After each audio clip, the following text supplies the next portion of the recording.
दोस्तों हींअर मां खैरपुर जे वेझो जेको 1 किलोमीटर पहिरियां आहे ऐं खैरपुर 1 किलोमीटर थोरो परते आहे मंगी ॻोठ आहे ऐं हीअ खजियूं तव्हां ॾिसो तमामु ज़बरदस्त मंज़र हो। ही खजियूं जेके खैरपुर में पाण खजी असां हिन खे चवंदा आहियूं, ठीकु आहे।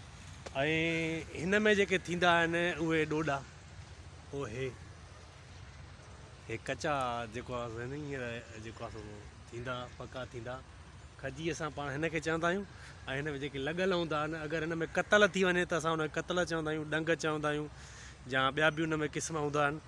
पर हीअ जेके कचा हींअर ॾोॾा आहिनि ऐं हीअ पचंदा। हींअर को बाग़ाई कान्हे को, न त उन खां थोरो पुछां त हिन में केतिरो टाइम लॻंदो ऐं केतिरे टाइम में पचंदा। टोटली इहो आख़िर ताईं तमामु ज़बरदस्त मंज़र आहे। खजियूं हिते ॾाढियूं आहिनि।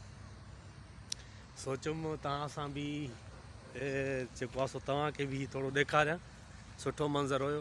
हाणे खैरपुर मूंखां 1 किलोमीटर थोरो परते आहे ऐं मां हिते थोरो साहु पटियो। मां लाड़काणे खां निकितल हुअसि। गर्मी एतिरी न आहे, हिते थधि लॻी पई आहे। ऐं हींअर मां मंगी ॻोठ में बीठो आहियां जेको खैरपुर जे वेझो ई आहे, जंहिंमें हीअ खजियूं आहिनि। तमामु ज़बरदस्त मंज़र आहे। मोटर साइकिल मां पंहिंजे दड़े ते बीहारी। हीअ मुंहिंजी मोटर साइकिल आहे जंहिंमें हेलमेट बि आहे ऐं हर शइ मां पंहिंजी खई आहे। हा, ऐं रोड जेको आहे मेन हले थो पियो। ऐं हिते हींअर पंजाब जूं गाॾियूं बि मां ॾिठियूं रोड ते वञनि थियूं, सवारी शुरू थी वई आहे। तमामु घणी रश लॻी पई आहे हर स्टॉप ते ऐं माण्हू अचनि वञनि था।